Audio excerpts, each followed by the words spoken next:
rotting driftwood on the foreign shores, spilling out into the ocean floor, and the memories all you've left without a trace.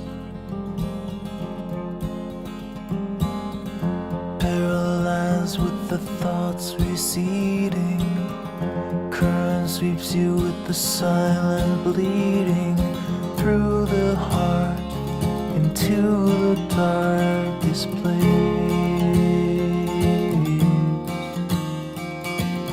Well, turn around, there's nothing to see here.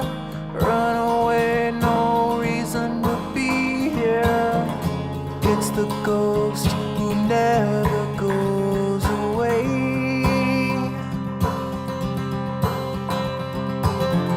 Turn around and leave this behind now.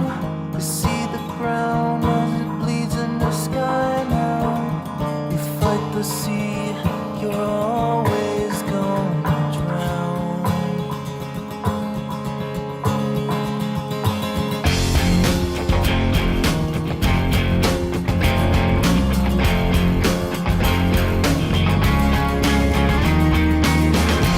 All the secrets that you're holding, all the memories you hide, all the frail thoughts that echo in the corners of your mind, they won't even last a moment, they will soon be swept away when the ocean takes you in its arms and carries you away.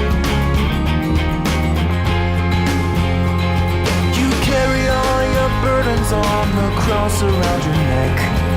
You take whatever's left that you could salvage from the wreck, and the hard past will follow you like a lost dog on the beach, nipping at your trail till you've drifted out of reach. Yeah, turn around, there's nothing to see here. Run away, no reason to be here. It's the ghost who never goes away.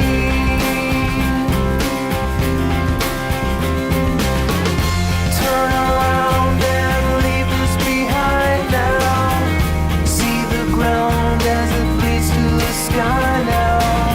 You fight the sea, you're always gonna drown.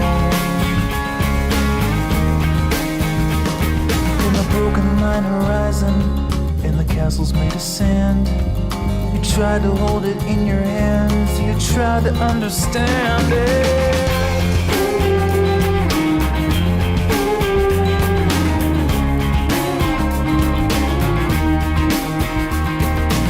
Ocean asks the questions, and it holds the answers too.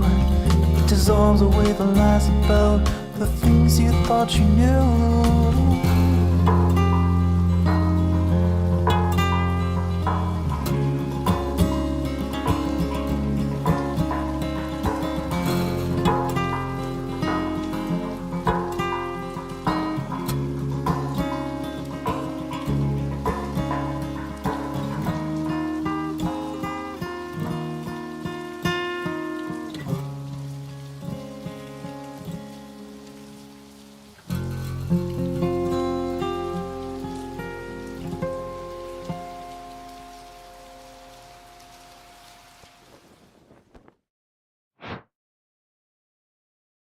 Hello, my friends.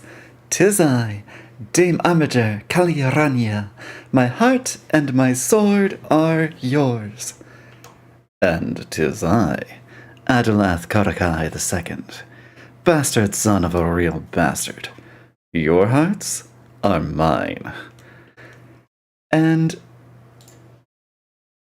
for the first time on stream, we have brought the author of the fanfiction we've been reading during this stream series. Welcome, John, in the guise of Elaine Escher over here at PNG. Hello. Hi. Hello. So yeah, this... Any name's good. Ash, John, Tiger, whatever. Yeah, sure.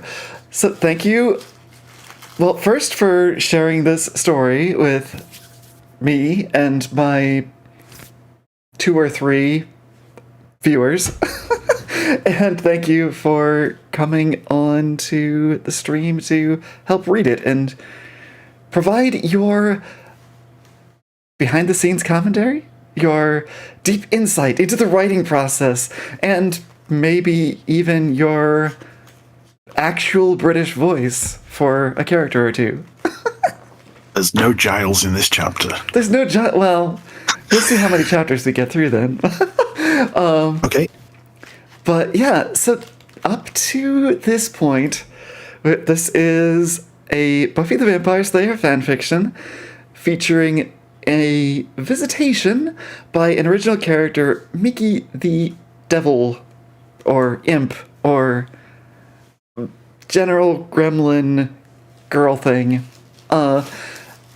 She has mysteriously appeared from her own universe into the Sunnydale setting and is going around doing superhero things or preparing to do superhero things. I guess she did kill at least one demon already.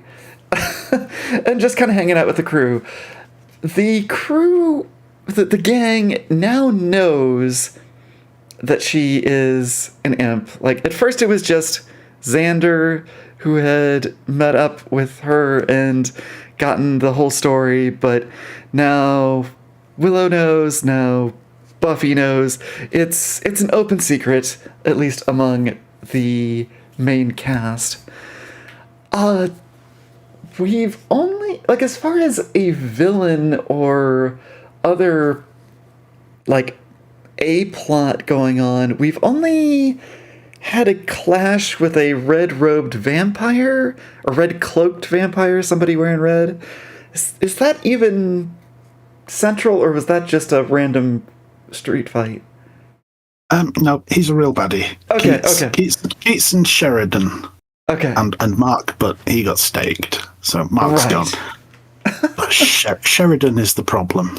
Sheridan. And then later on we get something worse, which Okay. leads to something even worse, which leads to something way worse, and then it ends. Makes sense. I mean, given that there are 77 chapters, was it?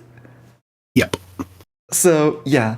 One fancy little vampire is not going to carry things on for 77 chapters without some interesting twists and turns. So, the bigger fish model of threat in a storyline makes sense. All right, the particular moment we were at chapter 11. We are going into bankruptcy. We are, I guess, headed to the Bronze to something. I don't remember why we were going to the Bronze, but Buffy just headed outside to rescue a guy from a vampire, and Right. it turned out it was a trap, and then Right. Mickey interrupted and uppercutted Sheridan into a parallel universe, pretty much. Right. So we, Buffy now has some sense of how badass Mickey is. We did not, alas, get to see a Buffy versus Mickey brawl to, answer the question of whether you've decided to make your original character more powerful than the heroine of the show that you're fanficking, but maybe we'll get there eventually. All right. So, chapter 11, this is me. The side door was exit only, no handle on the outside, so Buffy and Mickey had to circle back around to the front entrance, where the bouncer demanded to see some ID. The devil girl showed him a colorful plastic card, and he grudgingly stepped away to let them pass. Yes, that is Mickey's very useful and convenient superpower, which is her normality field, her particular spin on the somebody else's problem field, that presumably, in the eyes of this bouncer, this looked like an actual driver's license or student ID or something that was actually legit, as opposed for the local universe, I mean, as opposed to the mutant ID card that it actually is. It's ironic that the card she's using to say "I am normal" specifically says on it, "I am far from normal." Right. The card didn't look like any ID card Buffy had ever seen. She filed it away as a question for later. Yes, with Buffy's Slayer senses, she can pierce those illusions. Which apparently came as a bit of a surprise to her because she's not as good at seeing through vampire disguises as she's supposed to be. But this particular glamour, she's got the X-ray vision on. Hello, Roynicorn. Glad to see you as always. And Bunk, -1 point. No sorries. Willow and Xander were watching out for her return, and Buffy waved when she was indoors. She wove through the crowd and went directly to their table. Xander made gimme motions with his hands. So, vampire? Buffy nodded absently. Yeah, both of them, actually, and a third waiting outside. Willow's eyes went wide. A trap? Are you okay? Yeah, I had help. Makisha, where'd she go? She's here? Xander, being the tallest of the trio, sat up in his stool and caught sight of something on the dance floor. White dress? Buffy nodded. Yeah? Really, really small white dress? She's dancing. Want me to go fetch her? No, I'll go. The Slayer slid off her stool and headed for the dance floor. The girl could certainly move, though Buffy wasn't sure she'd use the term dance. Buffy! There's music! The devil bobbed in time, swishing her tail as she moved. Buffy dodged the flailing appendage and tried to make herself heard. Xander and Willow are here. They want to talk to you. What now? She waved her arms in hypnotic motion, then sprung into a backflip and caught herself on her hands. Several dancers retreated to an eyeful as she scissored her legs and righted herself with a gymnast's bounce. Buffy reached out and grabbed the girl's wrist. Yes, now, come on. Ah! Mickey protested, but didn't resist as the Slayer dragged her away from the music. You're wearing underwear, I hope? Undies? Yeah, why? Never mind. we get some fan service, I guess. Have to use your imagination. Right. That this wasn't a scene that you illustrated. I take it. No. It played out several times in Second Life, though. I have Mickey as my avatar. Really, Adelaide, I think she's way too young for you. Oh wait, that's right. She's like 2 years old or something. She's not one of these 1,000-year-old demons that looks like a 13-year-old. No, she's older than she looks. Oh, she is older than she looks. Yeah. Oh, that's right. She lost track. That's right. It was like she's been 19 for an unknown period of time. See, there you go. No problem whatsoever.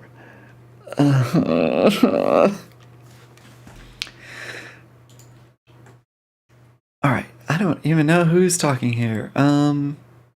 Willow, I guess? Maybe? Mickey! The devil girl scrambled at one of the high stools, but it was too tall. She frowned at it for a second, then blipped herself into the seat. Willow was so surprised she almost launched her drink across the table. Buffy frowned thoughtfully and dragged an empty stool from a nearby table.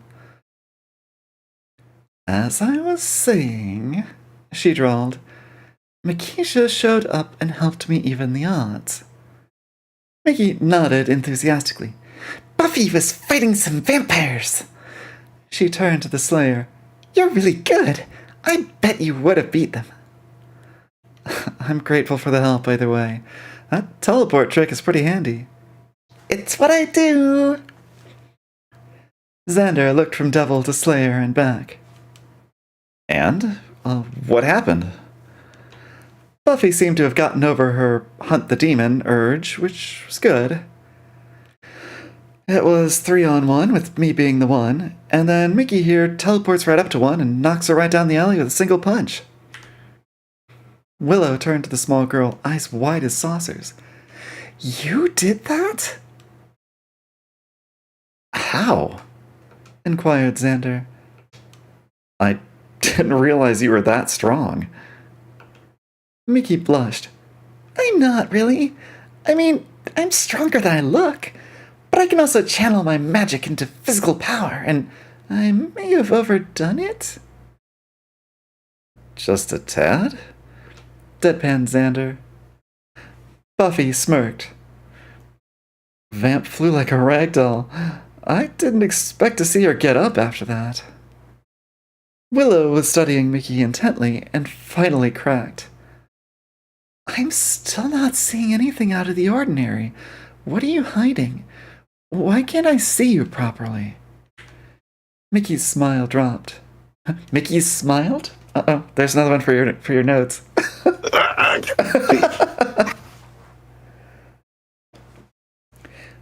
Once you've seen me, the illusion won't work anymore. Buffy put a hand on the imp's shoulder. I don't know what you guys are seeing, but she just looks like a cute girl in expensive Halloween makeup. Mickey looked at the Slayer, surprised. You think I'm cute? Well, cute like somebody's kid sister.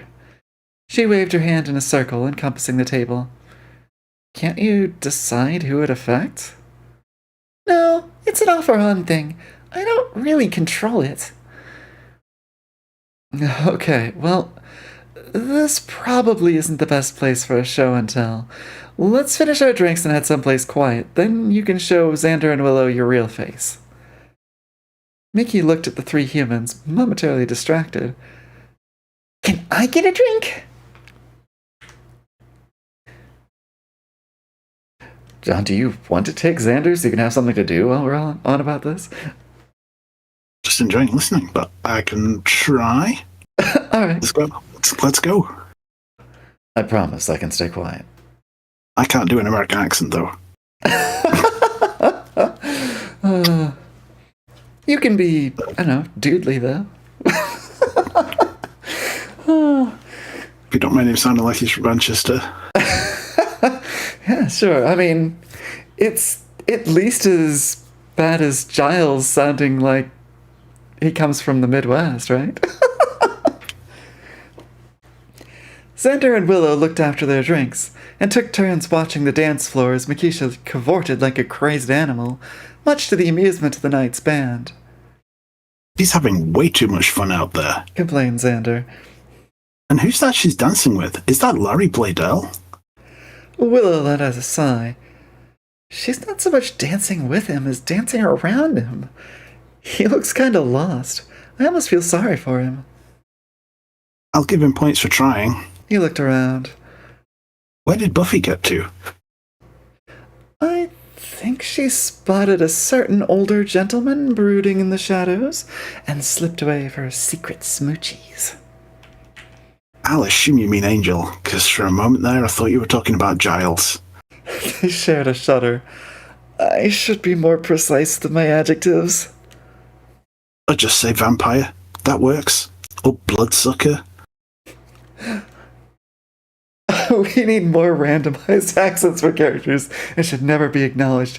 It would be awesome if I knew better how to do accents. It's like I've been practicing so much with my voice, but accents not really part of the repertoire yet. I keep thinking like, oh, I should audition to read ebooks or, get on to Casting Call Club or something like that, one of these things. But as soon as they ask me to read something with an accent, I would just crater. I don't know if I can swap between being British and more British. Yeah, sure. Mickey circled around her largely immobile dance partner, spinning and bouncing happily on her tiptoes with her arms in the air. None of the crowd could see the sinuous curl of her tail as she span? And it was more luck than design that nobody got slashed by the wickedly sharp tip as it whipped around. She spotted an open space and snapped herself into a tight cartwheel, landing in a sharp stop right in front of Larry. He blinked in surprise and blinked once again as she impulsively grabbed him in a hug. She couldn't quite reach around him, but that was okay. She smooshed her cheek against his chest and fluttered her eyelashes up at him. "Thanks for dancing with me, Larry. I'd be ever so lonely out here by myself." No problem. She grinned, taking mischievous joy at his discomfort. He'd tried to intimidate her at school, and now she was poking fun at him just a little. "Wanna slow dance?" He glanced around, confused. I don't think this is slow dance music. She started to sway. "Doesn't matter. Just focus on me. Move with me. Nobody's watching."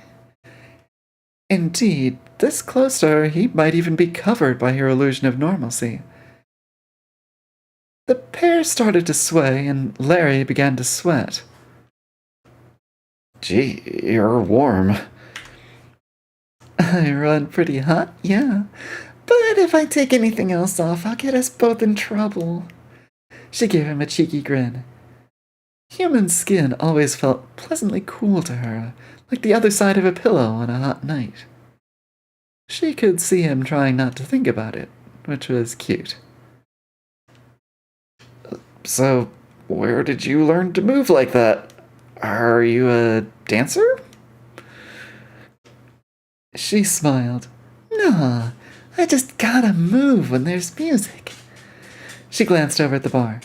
"Buy me a drink?" He nodded and led her away from the dancers. They're not going to serve us alcohol, you know. "I know, silly. But it's fun to order sodas. That's something badass." Larry laughed. You're a crazy little girl, but I think I like it. "Who are you calling little?" She mock scowled. "Oh, wait. I guess I am. Fair enough." They arrived at the bar and found it crowded. "I can push through the people easy enough, but then the bar guy can't see me." In that case, allow me. Larry cleared his throat and tapped the nearest guy on the shoulder. Little space for the lady? Thanks. Mickey was pleasantly surprised. She'd expected him to shove somebody aside in a show of power. She moved to the bar and stood on her tiptoes. The bartender was busy, but he gave Larry a nod, promising he'd get to them in a minute. They didn't wait long, and Mickey didn't even have to yell or wave. Having a big, tall guy around was certainly handy. What'll you have? "Coke," she replied. "On the rocks, with a lemon, and an umbrella, and a straw." Larry smirked at her demands and gave his own order. Coke here, too. I'll take mine neat, straight from the bottle. The bar guy rolled his eyes and set about preparing their order. Next time I'm out at a restaurant, I'll have to order my Coke on the rocks, or neat. Everyone always offers diet. Do you want Diet Coke or Coke Zero? Or this, and it's like, no, full fat Coke.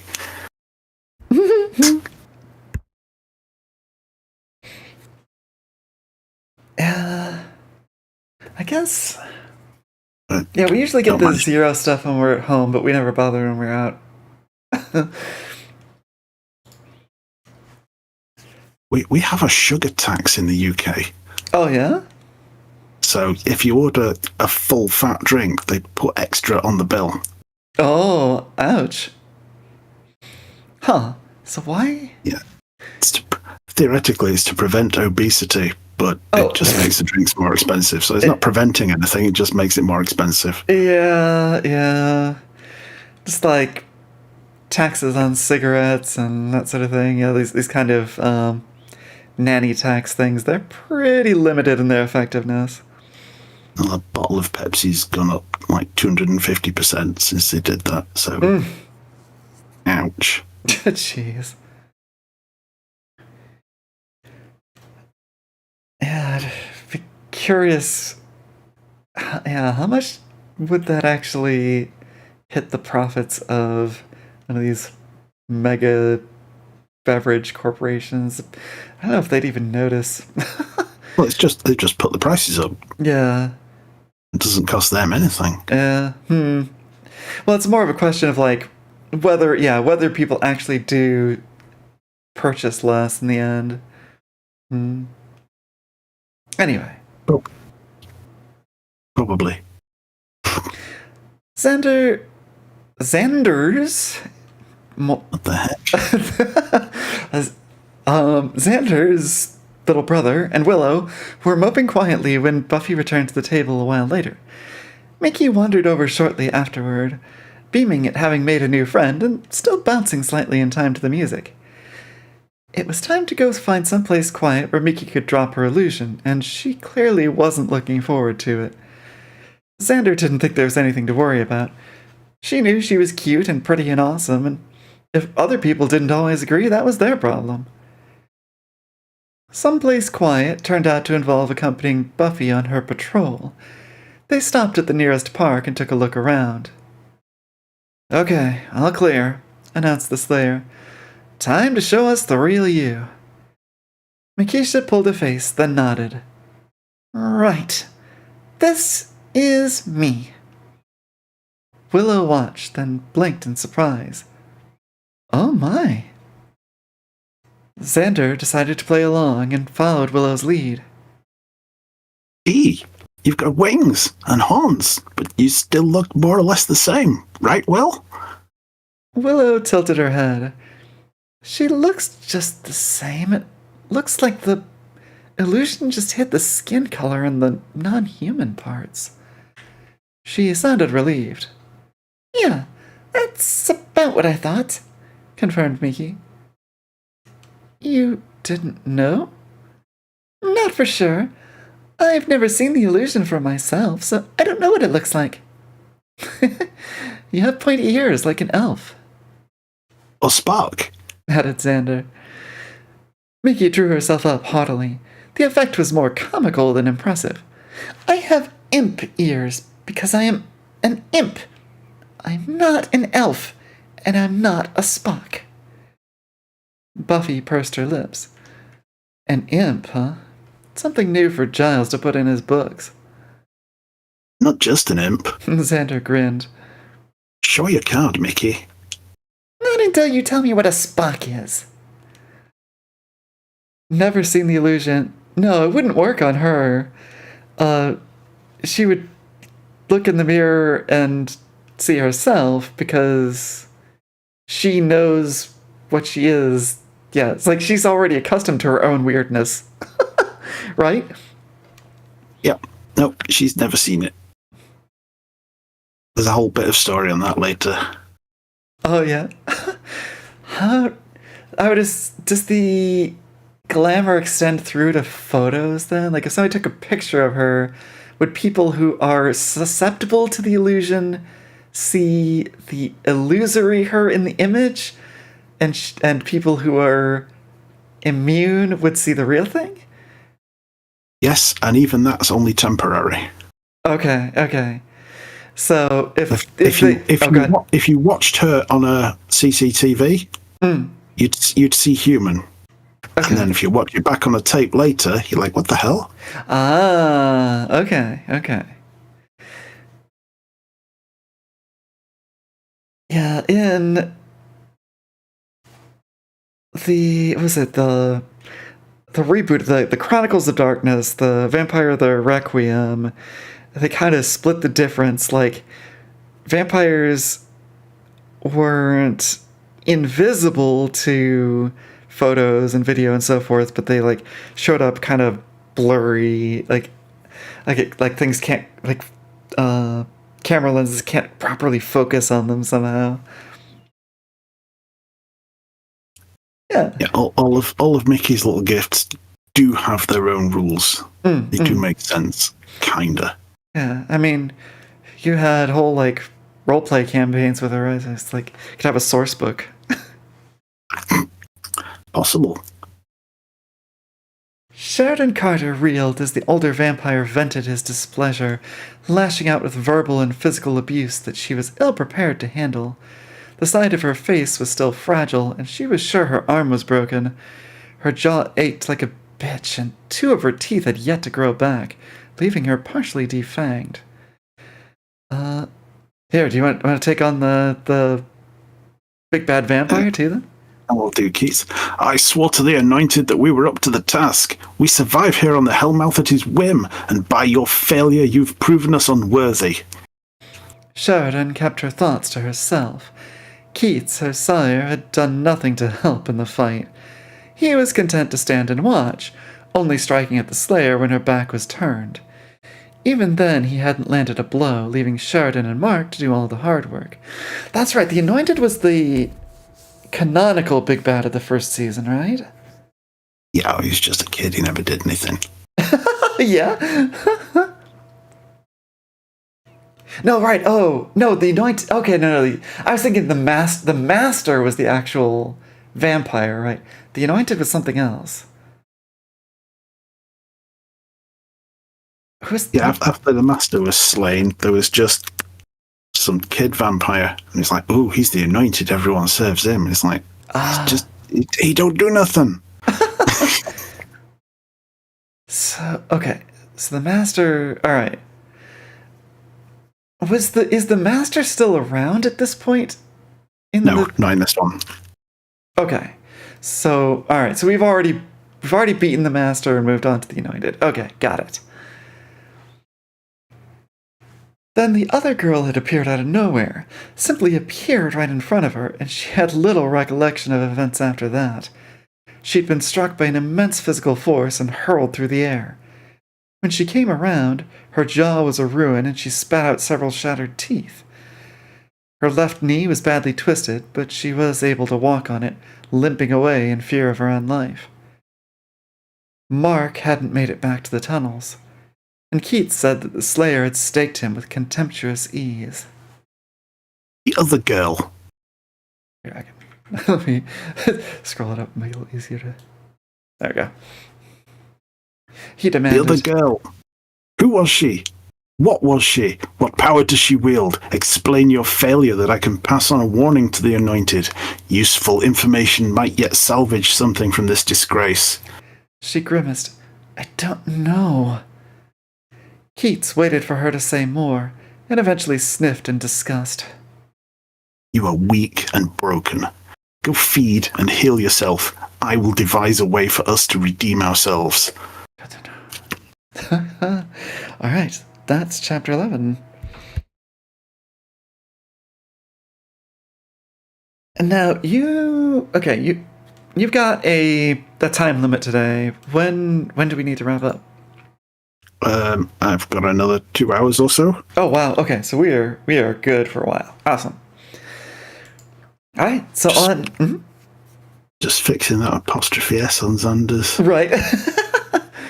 Yeah, it's really, I should be labeling this stream education. We're doing a live proofread. No, anyway. Chapter 12, Unless I Use Magic.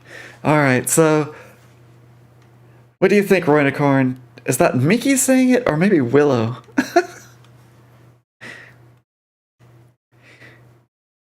Buffy walked up to the front door of Giles' apartment with Mickey the Devil Girl in tow. It was pretty late, but she was sure he'd still be up and about. The Watcher was almost as much a nighttime person as his Slayer. She knocked, giving Mickey a reassuring smile. Don't worry, it'll be fine. If you say so. You know what'd be funny? Can you do your teleport thing and jump out at him just as he's about to open the door? The imp shook her head. It doesn't work like that. What? You mean you need to be invited in? I mean, the door's shut. Buffy blinked. I thought you could teleport through it to the other side. Oh, yeah, no, I can't do that. It doesn't go through stuff. I have to have a clear line to where I want to go. The Slayer thought for a moment. Huh. That kinda sucks. A second later, the door was yanked open, and Giles appeared. Buffy? And, Miss Nichols? What a pleasant surprise. He shot Buffy a questioning look, but she didn't seem to be under any duress. Instead, she turned to the girl and waved at the door. Can you do it now? I guess. Don't think it'll be as funny, but... Boo! Mikisha blinked out into existence and reappeared behind the Watcher, who gave a startled yelp and jumped out onto the doorstep. Somewhat rattled, he glanced between the two girls several times before settling on Buffy, his expression quickly shifting to indignation. I dare say she was right. That wasn't remotely funny. Buffy smirked. Settle down, Watcher mine. And look, I made a new fiend.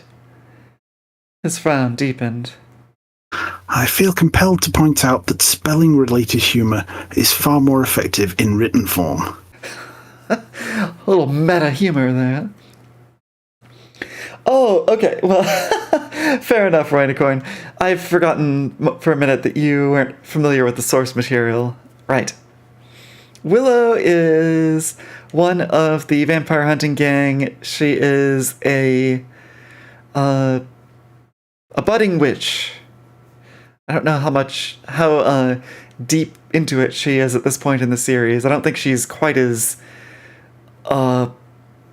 scarily powerful as she is later in the series, but doing some witchy things here and there.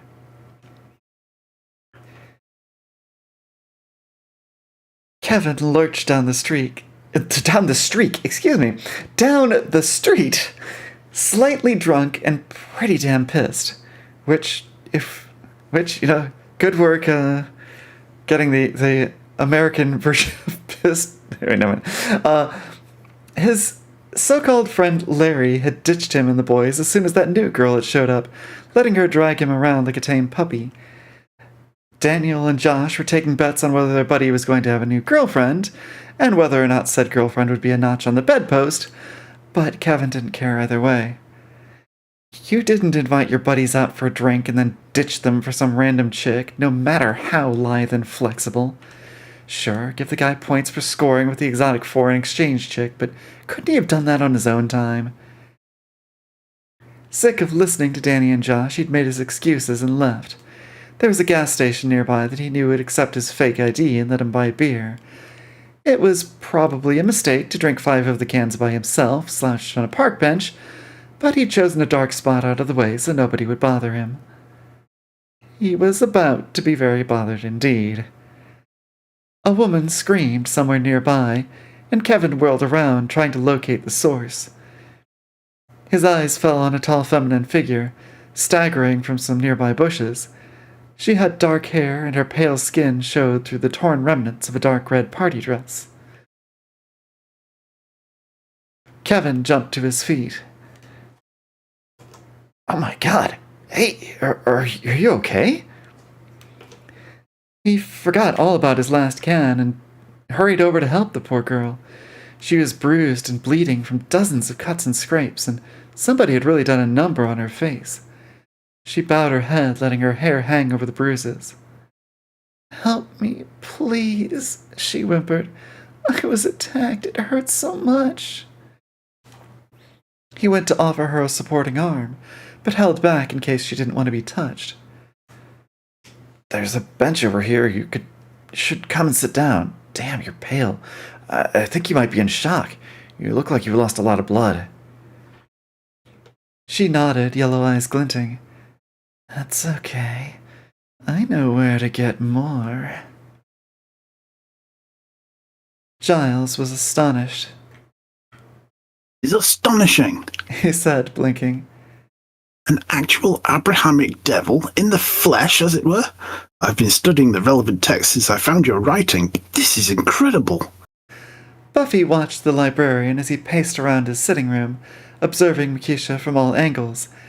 She'd dropped her illusion as soon as introductions were done with, and Giles had begun making observations and comparisons almost immediately. What clan did you say you were again? Blackthorn, a Zaradai clan from the Valley of Teeth. The imp yawned, then added, 8th plane, middle ring. Giles made notes in a small pocketbook. I see. And how many planes are there? Mickey shrugged. I don't know. We don't get issued with maps or anything. Traveling between planes was pretty difficult, too, especially for a Zaradai. We're not made for long-distance travel. He picked up a large dusty volume and flicked through the pages, eventually stopping at a crude woodcut illustration. Here we go. Zaradai. Ferocious winged devils, sadistic and cruel. Any victims within their hunting grounds would die a slow, painful death and then be eaten. Waste not, what not, commented the imp. Giles frowned and read on. The hallmark traits of the Zaradai are their ability to rapidly and repeatedly teleport over short distances, and an innate ability to absorb and nullify magic. He gave the girl a look over. I must say, you certainly look the part, but this illustration says you should be 6 inches tall. I grew up. Seeing their skeptical looks, she explained, In hell, there's a lot of magic and pretty much anything goes. But the mortal planes have different rules. If I was that small in this world without a whole load of magic, I'd die. Giles adjusted his glasses. And that does rather make sense, I suppose. It's not fair, though. There's some rules about square boxes, which means I can't fly. Giles blinked at that, but quickly worked out her meaning and nodded agreement. The square-cubed ratio. Mickey and Buffy both gave him blank looks in return, so he continued. As an object doubles in size, the mass of the object increases 8-fold, while the surface area of, say, a wing only increases 4 times. At 12 inches high, Mikisha's wings would offer only half the lift required. At, I dare say, perhaps 10 times her original height, her wings are woefully unsuited to the task. Unless I use magic, countered the imp. Well, perhaps. Is that something you can do? Mickey shrugged. Hopefully. I'll let you know when I get some magic. Buffy tilted her head. I thought you said you'd used magic to deal with that vamp outside the bronze? I did. But once it's used up, I need to replace it. She looked at Giles, eyes narrowed. This town's magical field is perfect for me, but if I can track down the source, I should be able to get a really good charge. Giles kept his face carefully impassive, but Buffy just shrugged. Yep, big ol' magical field. Welcome to Sunnydale. Get some magics, it's like mana or something? Yeah, sounds like battery. Nikki never actually learns the name of the Hellmouth in this story. Mm-hmm. She feeds off it for 77 chapters without ever learning the name.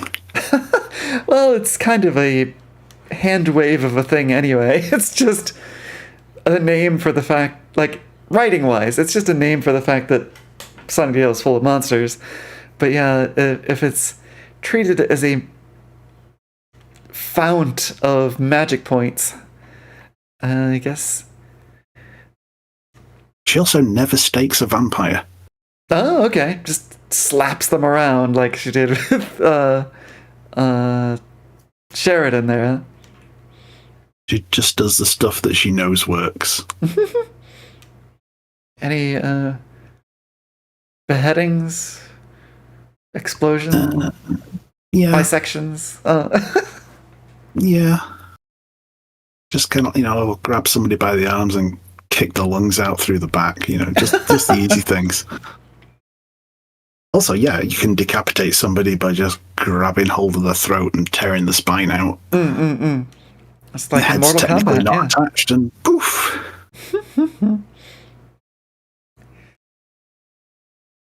Mikisha left shortly afterward, eager to get back to her lair. As soon as the door was safely closed, Giles rounded on Buffy, his irritation barely concealed.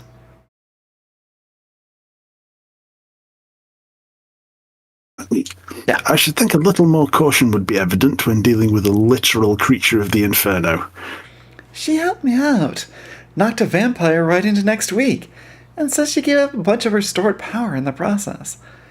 Besides, I think she's on the level with this whole come in peace thing.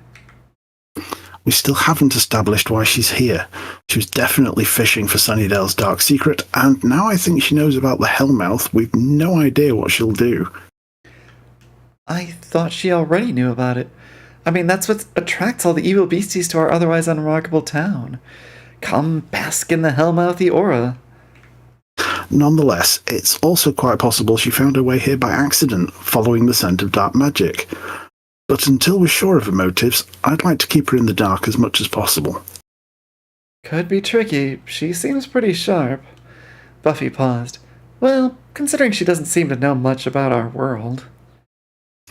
Yes, I must confess it's somewhat heartbreaking to encounter a bright young teenager who can't read. He took off his glasses and gave them a polish. That may just be the librarian in me, of course. Buffy shrugged. It gives us a way to keep things secret, though, she suggested brightly. We can hand out written notes and have our meetings on a big whiteboard or something. Giles gave her a flat look. While that might confound Mikisha, it would rather ruin the secrecy should anyone else enter the library, say students or staff. Ah, yeah. The Navarro archive listed no specific weaknesses of these Zaradai creatures, except that they're tiny and territorial. She's not that small anymore, but territorial might be worth remembering. We never asked what she did with those tents and stuff. The door There's a name. Oh, what's that? Right, that's a name drop, the Navarro archive. That's important later. Ah, okay. Another Made up. It's not part of the canon. creation of yours. Nice. Okay. Yeah. The door to Willie's bar had one of those little bells that rang when the door was opened. If anybody asked, it was so nobody had to stand around at an empty bar. But the fact was, his clientele weren't the sort to like surprises, and so the bell stopped people sneaking in. On this occasion, the bell announced a pair of newcomers, a tall fellow in a long red coat, and a long-legged brunette in a red and yellow jacket of the local school sports team. In some circles that might raise eyebrows, as might the girl's deathly pale pallor and the dark bloody splashes on the jacket. Willie put down his cleaning rag and gave the pair a welcoming smile. Take it away, John. Or actually, wait a minute. Yeah. Do you want this? Do you want Willie and what's his name? No, or you do Willie, I'll do Keats. Okay, that works. Good evening, folks. What can I get for you? The man didn't approach the bar, but glared from a distance away. This is Willie's bar? It is. If you're here on somebody's recommendation, let me know and there's a free drink in it for you both. We're not here to drink. We want information. The girl slipped up against the bar, and Willie saw that her long hair was hiding some serious damage. The side of her face looked like it had been bashed in with a sledgehammer. He flinched as her yellow eyes bored into his. Maybe a drink. Oh, wait. That's her. Okay. Maybe a drink later. He managed a nervous smile. Always happy to help my customers. What is it you need to know? The man spoke slowly, choosing his words carefully. There is a new power in Sunnydale. Let me guess. Is it you two? I can put the word out if you want. No, I mean, yes, but that's not what I was asking. The vampire scowled, momentarily showing his true features. There is a girl, human in appearance, but incredibly strong.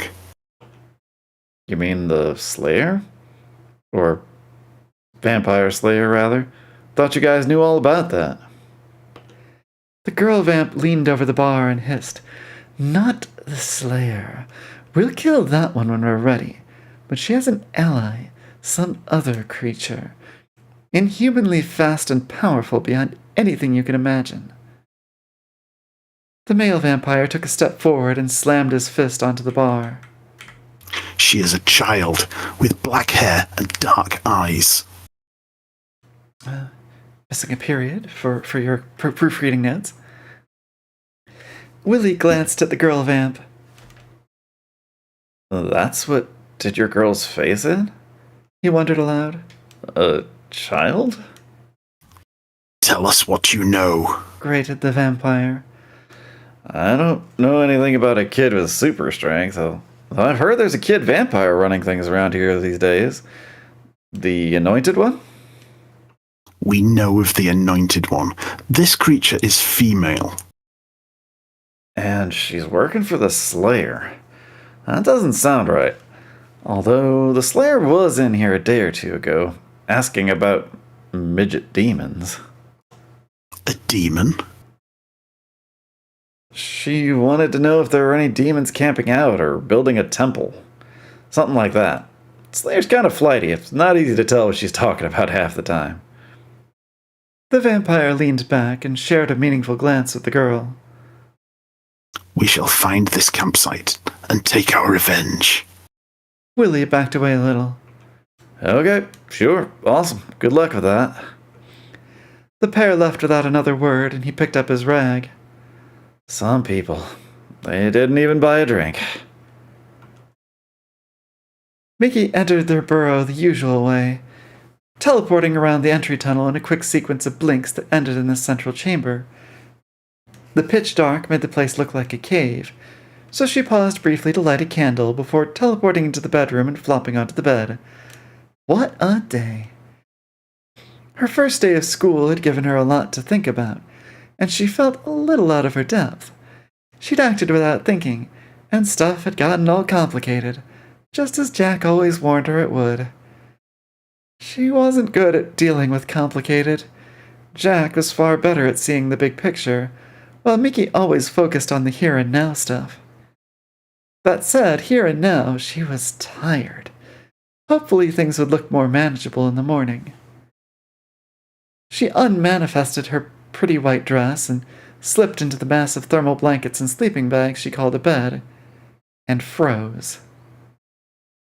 She wasn't alone, and not just not alone in the den, there was somebody in her bed. She wriggled back as far as the covers would allow and prepared for battle. There was no reaction, only the sounds of muffled snoring. She can teleport but has no magic? Does that mean teleportation is not magic? Yeah, care to field that one, John? It's an innate Zaradai talent. It's just something they can do. So that particular trick does not require power, magical power, magic points. Just the tiniest trickle. Okay, okay. So it's like it is technically magic, but it's built in. Yeah, so intuitive, so natural that it requires very little effort that would consume energy like that. Okay. She discounted her first suspicion immediately. Goldilocks wasn't real, and so didn't really go around trying out people's beds. And besides, she got eaten by bears, so there was that. She knew it couldn't be a vampire because they couldn't enter her home without permission, and they would have pounced her as soon as she came in. The next most likely suspect was Xander. She twisted beneath the covers and shoved the lumpen mass with her foot. Oi! What? The bed covers surged upward and quickly assumed the form of a panicked teenage boy. Trying to stand, he immediately became tangled and rolled over in a helpless heap. Mickey seized the initiative and leapt onto the bundle, pinning it down with her knees. Gotcha! Nobody sneaks into my den and gets away with it. She waited a second, but her declaration was a lot less satisfying when her victim couldn't hear it. Also, she couldn't be sure, but she suspected she had him face down against the floor. She tugged carefully at the silvered blankets, aiming to reveal the boy's head without yanking it off, and sure enough, he was facing the wrong way. Typical. I said... She reached a hand under the bundle and flipped it over, scooting to maintain her position as he rolled. What are you doing in my bed? As she thought, it was Xander. Mickey! Oh, thank God. I thought I was about to be eaten. She frowned. You still might. He suddenly clenched his eyes shut. Are you naked? Don't change the subject. I was doing some jobs and I got tired, so I crashed in here for a bit out of the way. I wasn't trying anything, I swear. You can't just crawl into a girl's bed without permission. That's worse than vampires. I'm sorry. You'd better not have your shoes on. They're clean. Well, pretty clean. Take them off. The bundle moved a little beneath her. I can't. Lose the shoes or I'll chop your feet off. I'm stuck, and you're sat on me. Fine. She rolled clear, grabbing a handful of blanket and pulling it up to cover herself. Shoes off. Eyes wide, the boy scrambled to obey, loosening the cocoon and kicking his shoes to the far end of the room. Mickey gestured to the bed. Straighten that mess up. I can't sleep in that. It looks like a termite's nest. He nodded and straightened out the layered blankets as best he could, eyes carefully averted. Mickey didn't see the point of that. She had a blanket, and with only one candle in the next room, his human eyes were almost useless. Once he had the bed straightened out, she nodded. That's much better. Right. In you get. What? You're cold, so get in and don't mess it up this time. He hesitated, and she gave him a playful shove. Stand and freeze if you like, but you can't go out there on your own at this time of night, and I'm not going to ask you twice. Okay, I'm getting in. He pulled back a couple of layers and made to lie down, but Mickey reached over and pulled the rest clear for him. I know it's dark for you, but I can see just fine. Now roll over, face that way. I'll keep you warm. He did, and she pulled the covers into place before squirming up against his broad back. Nice and cool.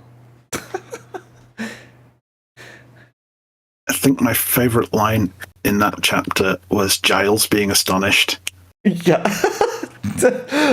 Astonishing, yes. Where was it? Oh, you know, I could. Yes, this is astonishing. I was astonished. This is astonishing. Excellent. Like the first rule of Tautology Club is the first rule of Tautology Club. Indeed. All right, on to the next. Lucky 13. A threat to all our kind.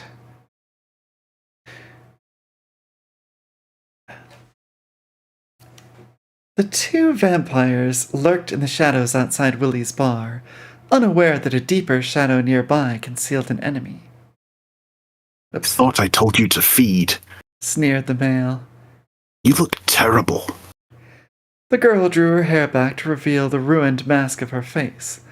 Only the undead could take an injury like that and walk away to complain about it.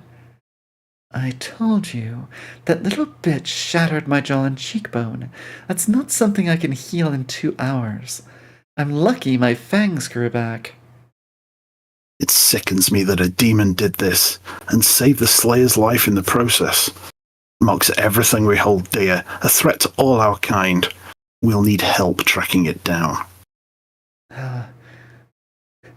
Somewhere in the distance, Mickey's ears burning. Devil! Not demon, devil! It's so unfair. The Anointed will lend us some support once you pass on the news. We'll need their help when we find the creature as well. Yes, especially if you are still so weak. I'm still useful, insisted the girl. Your beauty was useful to me. Your combat skills leave much to be desired. The two vampires exchanged hate-filled glares. I need you to charm our allies, especially the Anointed One. You cannot do that until you heal. Your visage disgusts even me. The girl snarled in response, then turned and left. After a moment's contemplation, the male vampire headed in the opposite direction. Angel slipped from his hiding place and set off after the girl. For the second morning in a row, Xander woke up in a cave. He wasn't tied to a chair, for which he offered a silent yay. In fact, he was snuggled nice and warm in a mound of blankets and sleeping bags. Bleary-eyed, he remembered where he was, and realized that the burrow was going to be pitch dark until somebody provided some light. And since he couldn't see anything, that somebody wasn't going to be him. Maybe next time he'd bring a flashlight. He'd rolled over during the night, and it felt like Miki had too. They were snuggled up quite close, and he guessed the strange shapes pressed against the front of his t-shirt was her folded-up wings. Her head was resting on his left arm, while his right was curled protectively over her body. Both her hands were clasped over his arm, and there was no way he could move without waking her. He was pretty sure he could identify the warm, soft flesh that filled his hand, but he resisted the temptation to squeeze. He was also pretty sure that there was bare skin pressed against his lap, and oh god, don't think about it. It was no good. He had to wake her and get out of there. Miki, He whispered. are you awake? She mumbled something. Jack? She murmured sleepily. I thought you were gone away again. She squeezed his arms a little closer, snuggling deeper against his chest. He squirmed a little in response, trying to get a little distance between the two bodies. Miki, it's Xander. Huh? He tried extracting his arm from beneath her head. She woke a little and raised her head slightly. What? What are you doing? I'm getting up. I think it's morning. Already? Man, I was having the nicest dream, and I'm all snuggly. She lifted his arm away from her chest. Oh, that's you. Yeah. Sorry. They moved apart, and Xander heard the girl slither out of the covers. He couldn't make anything out, but the sudden silence suggested that she'd teleported out of the room. He waited and listened. He heard the rattle of a matchbox, then the crackle and fizz of a match lighting. Seconds later, she appeared back in the bedroom with a candle and, mercifully, wearing a nightshirt. Grateful for some illumination, Xander pushed the covers back and winced. Ow. What's up? I think you've got bedbugs or something. My leg is He blinked. slashed right open. His right leg was a mess. At some point in the night, his pant leg had ridden up to expose his calf, and it looked like somebody had run a knife across it, leaving a 4-inch wound. Mickey crawled across the bed for a better look. Oh no, you're bleeding! Oh, wait, no, it stopped, but it looks really sore. Well, yeah, it kinda is, now I'm aware of it. I don't think it needs stitches, but we should probably bandage it with something. He gave the skin a prod and decided the wound was only shallow. I think I'll be fine for now, but we really need to find out what did it. She looked miserable. It was probably my tail. Xander whistled through his teeth. It's that sharp. I said I don't bite. I never said you wouldn't end up bleeding. He thought back to the night before. You never said anything about biting.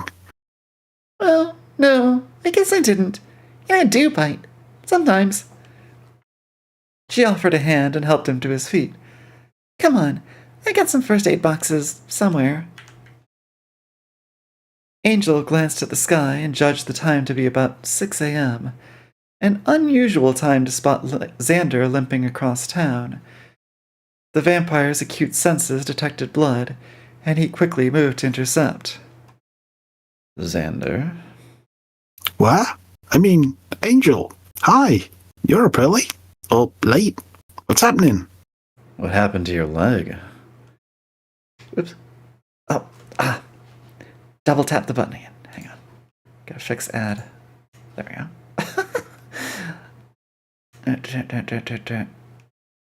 Bring the chat back. There. Alright. Angel didn't have much time for Xander's rambling at the best of times. Bit shaving? You shave your legs? No. Uh-oh. What have I done? I put the page down in the wrong page. How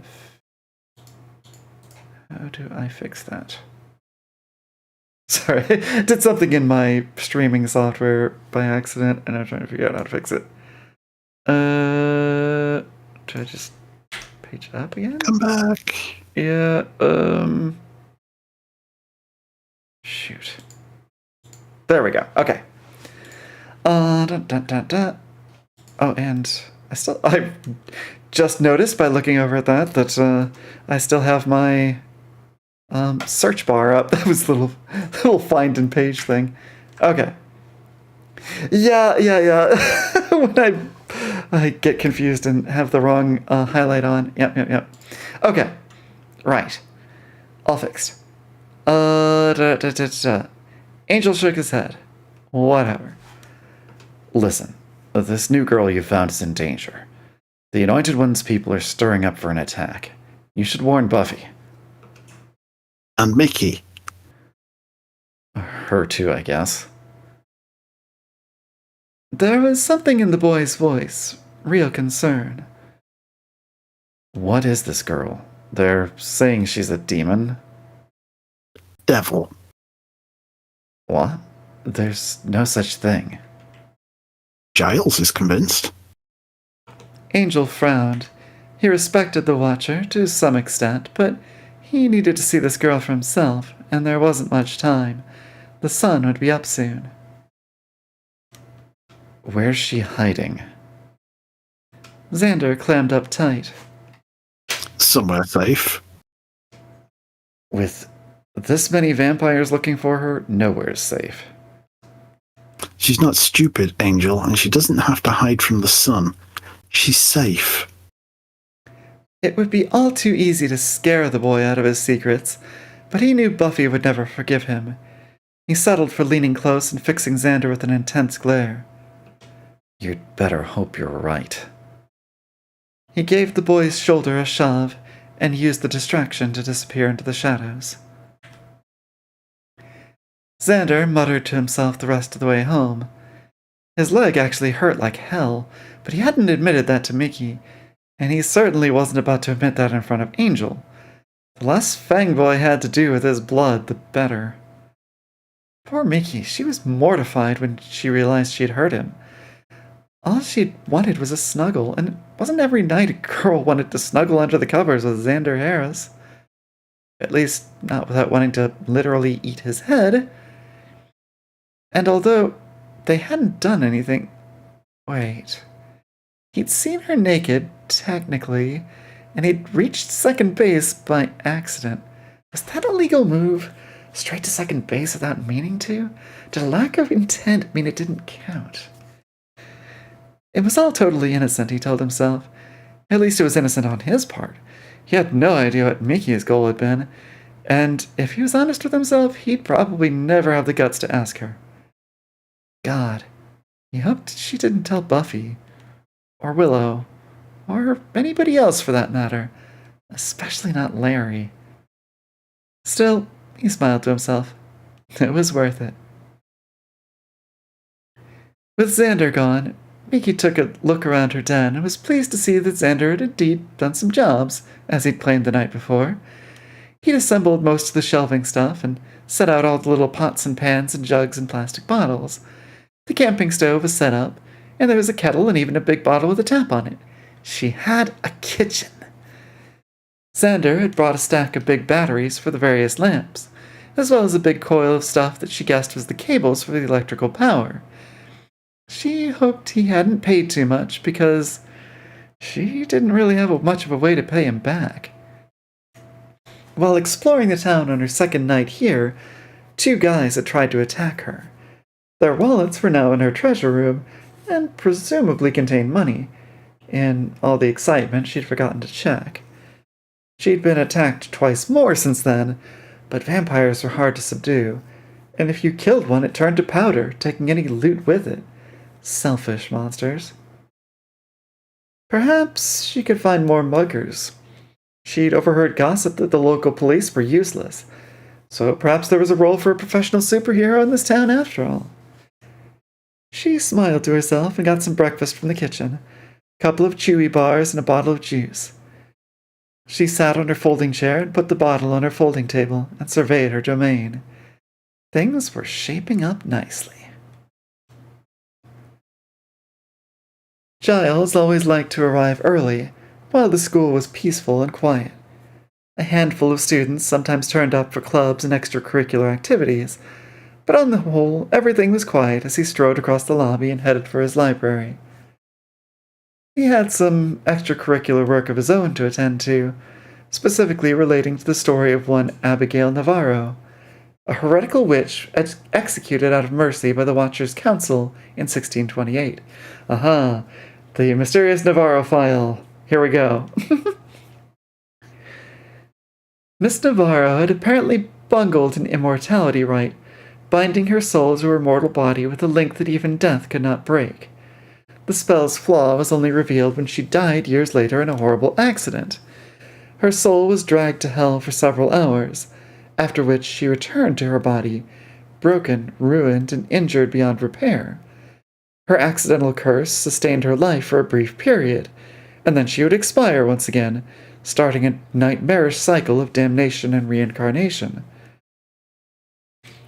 Abigail's short stays in hell demonstrated that the nether realms have their own timeline, and during her brief periods of death she suffered days or weeks in the clutches of her tormentors.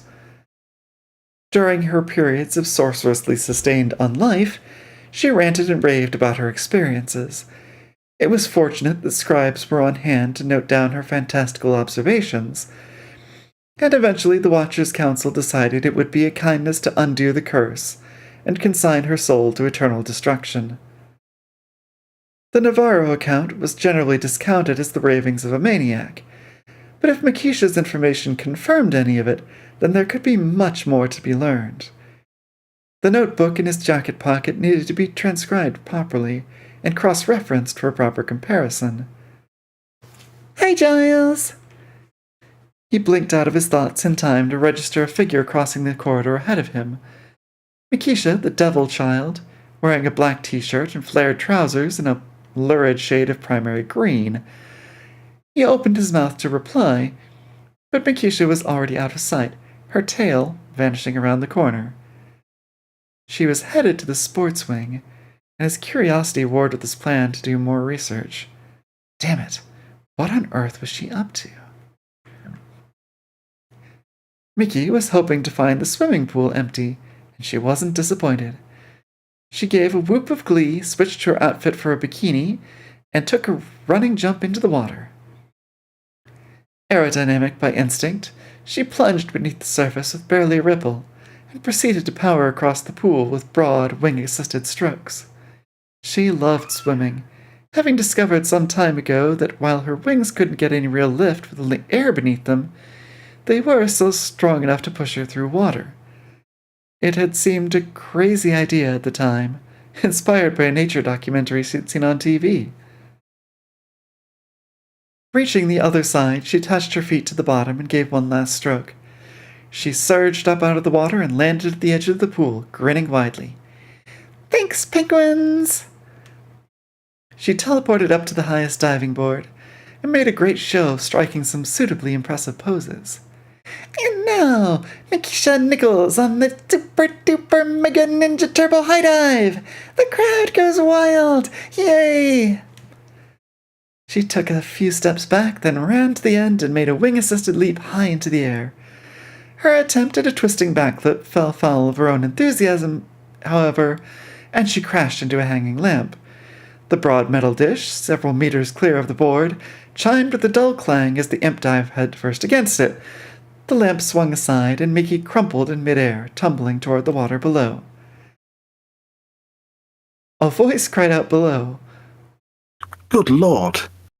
Realizing that such a fall, even onto water, would hurt a lot, Mickey unfurled her wings, spun in the air, and teleported safely onto one of the benches. Giles dived into the water, fully clothed, presumably trying to rescue her, which was sweet of him. She'd got the impression the night before that he didn't really like her. She watched as he flailed in the water, looking for her unconscious body. He was going to feel rather silly when he realized she was fine. In fact... Your brain autocorrected Ninja Turbo to Ninja Turtle. Cute. She took a breath, then teleported into the water a few feet away from the Watcher. The sudden pressure change caused a minor shockwave that left her slightly stunned and disoriented. She resisted the urge to cry out, and was relieved when Giles caught up with her. She went limp and let him drag her to shallower waters, where he could reach the bottom and stand up. Keisha, are you all right? She coughed and rubbed her face. Giles, you jumped in to save me. That was so brave. Yes, well, that is, any member of staff would do the same for any other student, I'm sure. I thought you didn't like me. Nonsense. I'm sure you're a comparatively pleasant individual once a person gets to know you. What a compliment. A comparatively pleasant individual. She wasn't sure what that meant, but he sounded like he was saying something nice, so she took it as a compliment. Just a sec. She paddled a short distance away, then ducked beneath the surface for a few seconds. It didn't take her long to find what she was after and return. Your glasses. Ah. He slipped them on, but then thought better of it and tucked them into a pocket. I think perhaps we should get out of here, lest someone draw the wrong conclusion. Okay. She floated close while Giles swam to the edge. Then she teleported out and reached down to offer him a hand. He flinched but accepted the help. Even soaking wet, she pulled him out quite easily, and he gave her a searching look. You were never in any real danger, were you? Silently fuming, Giles squelched into the staff locker room and set about drying himself. He kept some gym clothes in a small locker, which would do for now, and a spare suit in his library office. Mikisha had announced she was headed for the showers, and would doubtless dry herself using magic when she manifested a new set of magical clothing. He finished toweling off and stuffed his sodden clothes into a plastic bag. Curse it all. The notebook in his jacket pocket was almost certainly ruined. He'd have to redraft last night's notes from memory before he could start on any new lines of questioning. One more chapter down. Yeah, we got time for another. What's that? We have time for one more? Yeah, I think so. All right. On to, was it 14? Yes. Chapter 14, I'm learning so much. With awe, this was at the point where you got your first kudos on Archive of Our Own. Congratulations. I've hit 1,007 hits now. Yeah, 56 kudos, 3 bookmarks, 1,008. 23 comments. Famous enough. Yeah. A consistent publishing schedule and a work of this length will do that. I've had a few stories that got a few hits here and there and kudos and whatnot, but I do such little detached things, and whenever I get ambitious to do something this length, I peter out, so you are far more successful at this sort of work than I am. One of these days I'll get back to that Octopath Traveler fanfiction.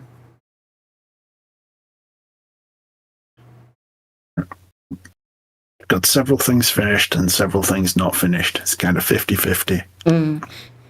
But the stuff that's finished isn't, finished. What do you mean by that? You go, I finished that, meaning I got to the end, and then I read through it and I'm like, this is awful. Oh. What was I doing? Do you still have that impression with the stuff we've been reading thus far here? Oh no, this has had like 3 or 4 rewrites before I actually put it on. Okay. Apart from the spelling mistakes and missing full stops and stuff. Which are very minor. I make way bigger a deal out of them than they actually are. Just, I don't know, to get a rise out of you, I guess.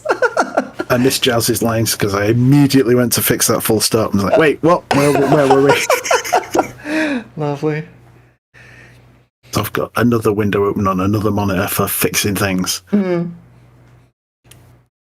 As arranged the night before, Buffy and Willow met up in the library to discuss the prior night's events. Xander was late again. It was becoming a habit. Giles was also running late, which was unusual but not a problem. With no adult supervision, the girls draped themselves untidily on the stairs to chat. So, how did Giles handle the meeting last night? Demanded Willow. About like you'd expect. He was very Giles-ish. Did he offer her a cup of tea? He did, but she said no. Apparently her guardian doesn't let her have caffeine or sugar. So she's on decaf? Yeah, only she calls it disabled coffee. Buffy paused thoughtfully. As demons go, she's a hoot. I just wish I could tell whether she's doing it on purpose. I have a hypothesis, but I need to run it by Giles before we test anything. And I'm keen to test her fighting skills. In a friendly, non-deadly sort of way, of course. Of course, agreed the redhead. You don't want to be accidentally punched out through the ceiling. They both glanced at the skylight. If she can handle herself, I vote we let her into the big secret. Willow raised her eyebrows. You mean make her a part of Team Slayer? I could use a little help with the slayage from time to time. Maybe I could even take a weekend off now and then. The library doors swung open and a very red-faced watcher hurried in, wearing some red shorts and a gray vest. His hair was wet and he looked extremely flustered. Both girls goggled at the sight. Giles! Buffy recovered first. A new look for you. Been out for a run? Swimming, actually. He marched toward his office, pausing to drop a plastic bag on the counter. Buffy shot Willow a curious look and slipped over to look inside. The bag was full of wet tweed. Ew. Swimming in your clothes? That can't be healthy. He shot her a venomous look and retreated into his office, shutting the door behind him. Willow sidled over for a look at the bag. Oh, I guess the previous line was Buffy. Oh well. Maybe it's a British thing? You know how prudish they used to be with those full-body swimming costumes? I don't know. I always imagined you'd wear a Speedo. Do they make Speedos in tweed? Tweedos! Willow snorted. Buffy grinned. You should copyright that. Or trademark it. Whichever. Corner the market over in merry old England. They chuckled quietly for a moment. Willow turned to Buffy. You imagine Giles in a Speedo?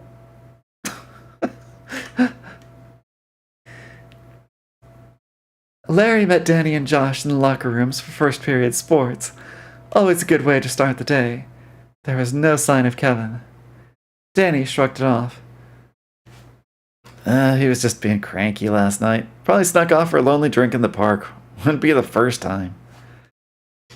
Larry and Josh exchanged worried glances. Dave Bradshaw of Bradshaw's Outdoor Pursuits eyed his latest customer with some suspicion. Sure, it wasn't exactly sunny at the moment. Even Sunnydale had the occasional overcast morning, but he saw no reason for anybody to be wearing a long raincoat with the hood up, and gloves, and even an umbrella, though this was kept folded up.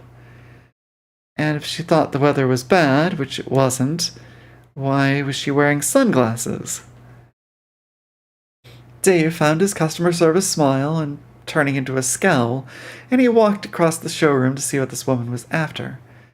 He couldn't help notice that she was hovering near the camping display, which was somewhat sparse since somebody had stolen a whole pile of his stock a few days ago. Oh, do you want to be Dave?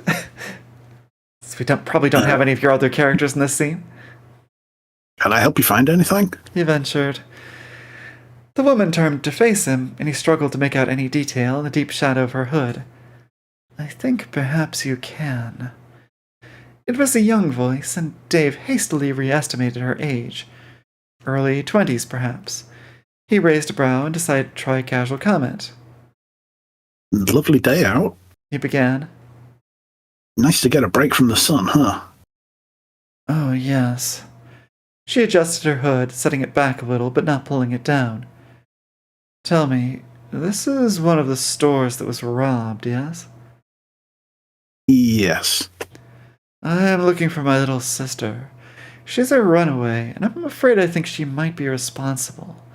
She always used to love camping, before our mother died. Dave's mouth fell open as the woman pulled back her hood, revealing a face that was a mass of bruises and swellings. You know the story. Abusive father, mother dead. Youngest daughter bears the brunt of his anger. I just want to be sure she's okay. Dave choked down his outrage. Your daddy did this to you? He spluttered. He's in prison now. A neighbor heard my screams. My sister, Kathy, she's about so high. Black hair, dark eyes. Have you seen her? He thought back. Yeah, actually, I do remember that. Tiny little thing. Looked kinda lost. She's alone and desperate. She was always reckless. Do you have any security footage of her? More than likely, yeah. Police took the tapes from the actual robbery before I could watch it, but I don't reckon I'm gonna hear anything back about that. Come on in back. I'll find your sister for you. He hung up his back in 5 sign and locked the doors. Don't want nobody coming in while I'm busy in back. He explained. No, of course not. Sheridan studied the grainy picture carefully as the little demon girl picked up a backpack and started fiddling with the many pockets and pouches. She experimented, testing which shoulder to drape it over, or whether to carry it by the top handle. Tellingly, she never tried wearing it on her back in the manner intended. It was the girl from the alley. Of that there was no question. But she and the shopkeeper had been equally surprised to see that the girl in the video had wings, and a tail, and even little horns on her forehead. What the hell? She wasn't wearing that lot when she came in. What is this, some kind of trick? Halloween's not for months. So, my questions about how the illusion works on recordings and photos actually came up in the story. Oh yeah, everything comes out. Sheridan wasn't planning on leaving any witnesses, and this one had already seen too much. So, she slammed his head against the table and drained the lifeblood out of him. At least now she had an idea what they were up against, although it was no species of demon she'd seen before. Keats might know more, or at least he'd be able to ask the right questions. She ran her gloved fingertips over the screen, leaving a smudge of blood on the glass. Where are you hiding, little girl? At that particular moment, Mickey sat with that same backpack in her hands, carefully decorating the plain olive drab exterior with a selection of marker pens. She drew her nifty little glyph on the biggest back pocket, then added a wolfy-looking paw print on one side and a halved shield design on the other. The shield didn't quite work because she wanted one half to be white, and none of the markers would do that, so she left the shield in black and green. Perhaps she needed some actual paint. That done, she was pretty much out of cool ideas, and started filling in some more of the space with flowers, flames, chains, hooks, skulls, and other fun shapes, until the art teacher, Mr. Bartholomew, wandered over to see what she was up to. My bag was too plain. she told him, holding it up for approval. So, I'm decorating it. Neat, huh? Go for it, I guess. Yes, very creative. I take it you're not interested in the still life assignment the rest of the class are doing? She looked over the pile of logs and junk. Nah. As soon as his back was turned, Makisha crept over to the supply cupboard and helped herself to some paper and stuff, jamming it into her bag and then sneaking away. Art was better done in private, she decided. Leaving her first period chemistry class, Willow was pleased to spot Makisha lingering in the corridor. As predicted, the illusion of normalcy didn't affect Willow anymore, and she saw the devil girl as she actually was, horns and all. It was a surreal image. Hey, Miki. Willow! The imp hefted her backpack onto his shoulder and wandered over. I've been doing an art class. That's good. Did you enjoy it? Yeah, but only because I was doing my own thing. The teacher guy wanted us to draw some garbage on a table. What's the point of that? I think it's practice. Do you do much drawing? Mickey answered with a grin. Does drawing blood count?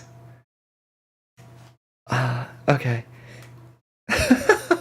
Do you want to do a proper, Principal Snyder, or should I turn that over to Ad? I have no idea if I can do that. I'm not naturally weaselly. Well, Neither am I. but you deserve to be Weasley, Adelath. Whatever. Yeah, you got the sleaze. Miss Rosenberg. Principal Snyder's voice cut through the hubbub as the man himself stalked towards the two girls. And, yes, Miss Nichols. Mickey brightened and gave the man a little wave. Oh, hi, Snyder. How's it going? The malevolent twinkle in his beady little eyes faded as he approached, and Willow guessed she was witnessing Mikisha's illusion in effect. I've contacted the school board regarding your transcripts, and there's no trace of them. It's most irregular. Or it would be if the school board weren't completely incompetent. His voice became an aggrieved growl. I'm surrounded by fools. That sucks, agreed the imp.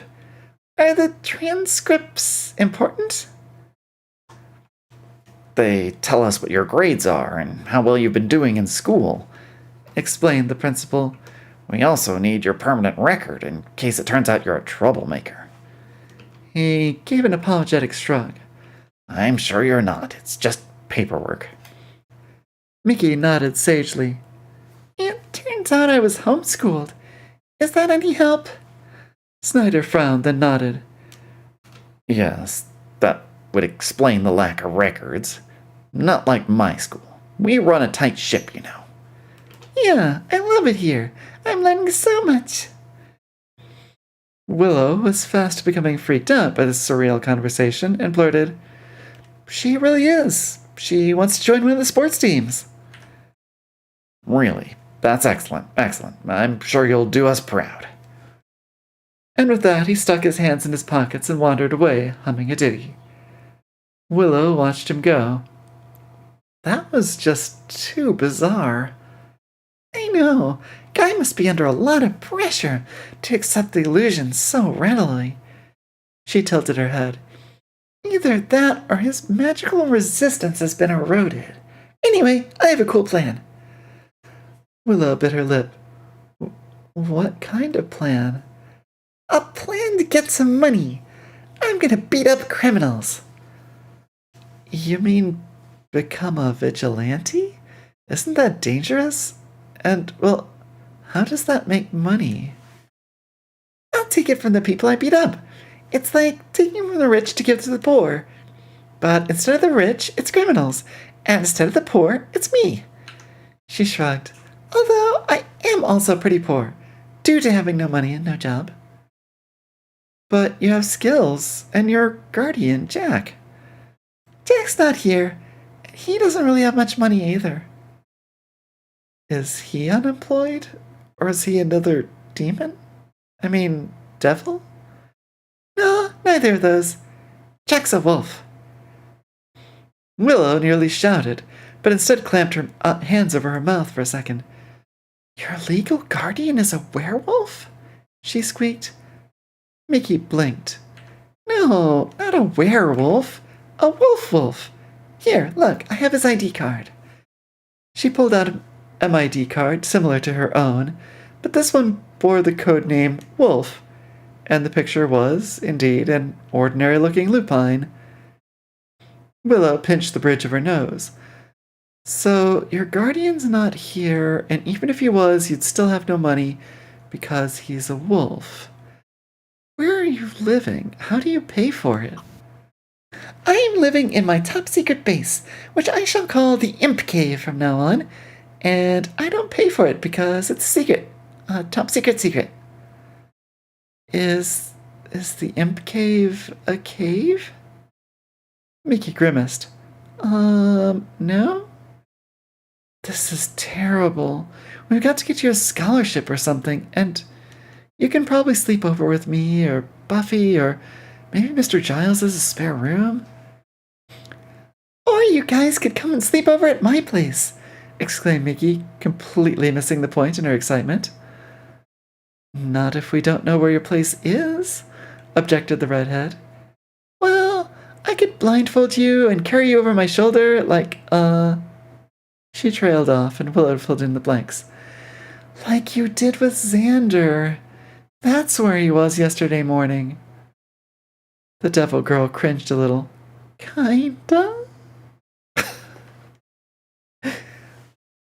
Imp Cave sounds like a territory to be territorial over. Yeah. She's gotten very proud of it, really, it seems. Which helps keep the vampires away. House proud. An imp's home is a castle. Oh boy. I just need a drink there. Can I manage one more? My voice is starting to protest a little bit at the treatment I'm putting it through for voicing Mickey. Let's see. It's hard work in every aspect. Right. How long is the next chapter? Oh, this one's only short. Okay, where's... Is it saying... No, okay. And it's got an implied off-screen reveal. An implied off-screen reveal. Okay. Chapter 15, You Want a Giddy Pig. That's quite a line to have previewed.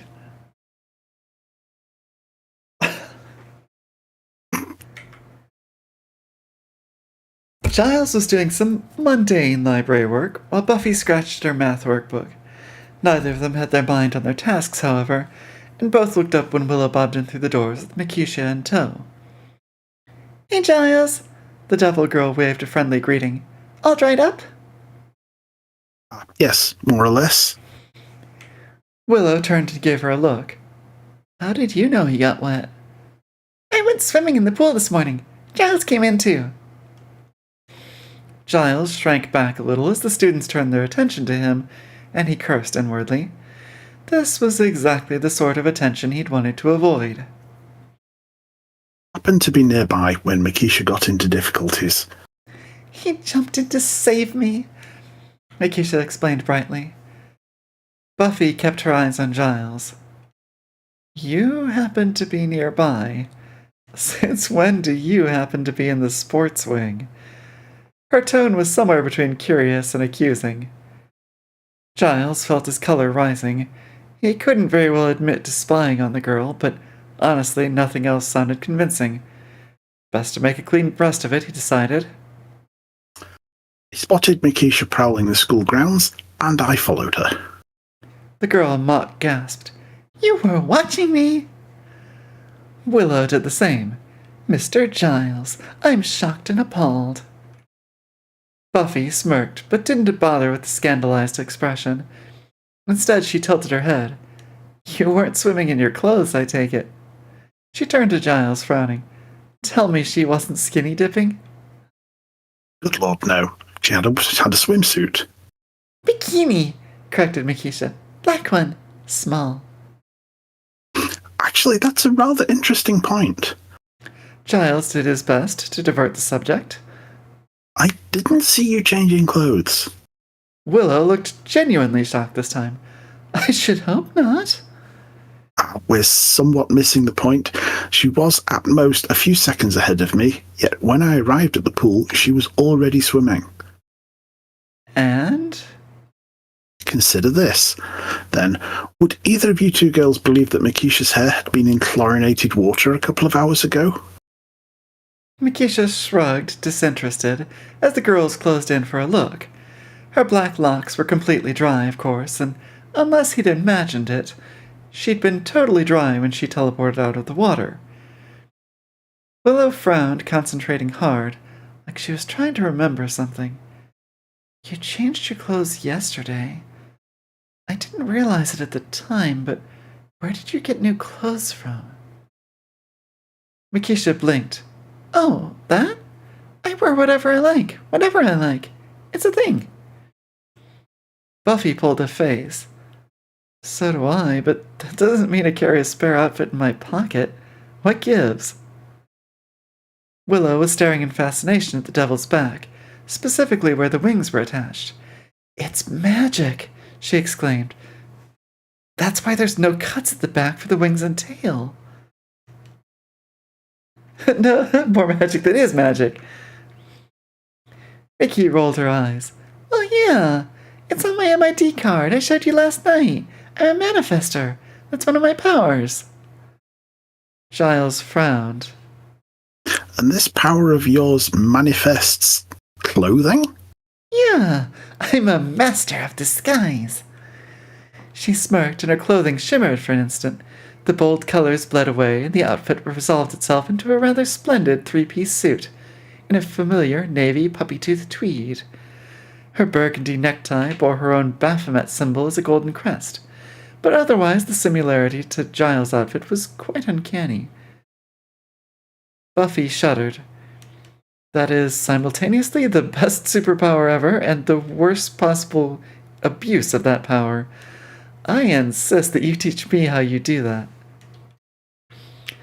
Giles waved his hands frantically at his miniature doppelganger. Actually, I insist that you change back at once before somebody sees you. Willow shushed them both. Wait, I have a question. How do you take the jacket off? Do your wings go through holes or something? Makisha demonstrated the process by simply removing the jacket in a smooth motion. Impossibly, the wings presented no impediment, leaving her audience baffled. It's manifested matter, she explained. I call it hell stuff. It's magic, obviously, so it does whatever I want. I can just kind of clip through it. There's no collision in the geometry. Whatever. Giles held out a hand. May I see that? Makisha smiled and handed the jacket over, but as soon as she released her grip, the fabric disintegrated into fizzing green smoke. Buffy raised a brow. Guessing that's a big nope. Still smirking to herself, Mickey changed her outfit back into the black shirt and green trousers, which gave Giles a thought. Keisha, as I recall, your card listed your power as copy wardrobe. Are your current clothes copied from somebody? Buffy nodded, picking up the point. And who did you copy to get a bikini? I don't have to copy someone else. It's just a cool thing that I can do, which the DPA decided people needed to know about, in case I go bad. DPA? Giles repeated. Mickey screwed up her face in concentration. The Department of Paranormal Affairs.